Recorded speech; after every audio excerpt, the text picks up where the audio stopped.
This is what happens. We are so verklempt by the numbers. Season high, 38 for the Zinger. And for Porzingis, more than just that, Zeke. Because it's a moment to celebrate. Moment of celebration presented by our good friend over there and others at Charlon. Wax poetic, Zeke.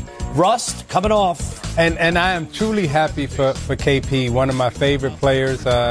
Enjoyed spending time with him when he was in New York. And to see him come back and play this well and to have this kind of moment, the Charlon Champagne moment of the night for KP, truly happy for him. He deserves it. And I will say, he's not passing the Charlon because he had 0 assists. And I don't think Dallas wants him to pass the champagne. That's what Charlon is all about. Okay, that's what I'm saying. You have good he represented the champagne. moment of the night. You have good 38 champagne. More for not me. passing it.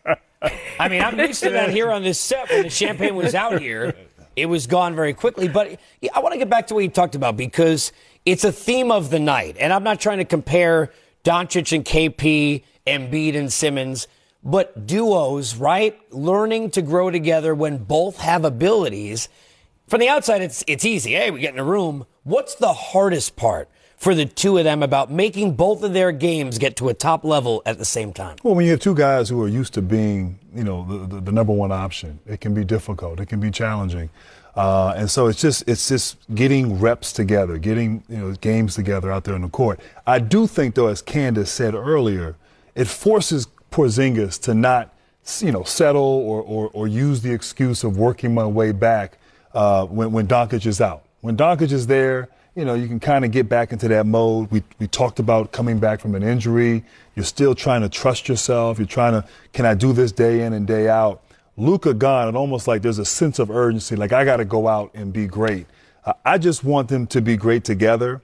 I think they have a great coach in Carlisle, as we talked about earlier.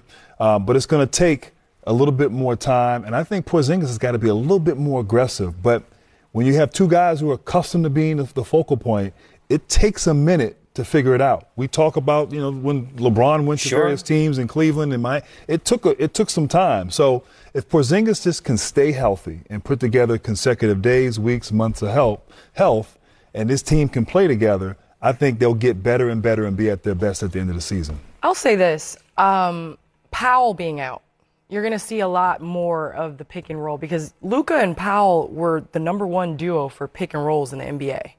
And so now they're going to have to figure out how to balance that when Luka does get back with Porzingis. So he's going to get a lot more pick and rolls with who's the most important person on the team. It's LeBron James. And I think you're going to have to see that with Luka where he kind of defers a little bit to Porzingis to kind of get him in the groove. It's been a fun week for us to get a chance to, again, turn to basketball. But it also was a week where I think everybody looked internally. We all discussed it in ourselves about perspective and enjoyment. And with that, I wanted to share something because the NBA, and I mean this, has done a terrific job in terms of helping folks with mental health in basketball for years. Tomorrow,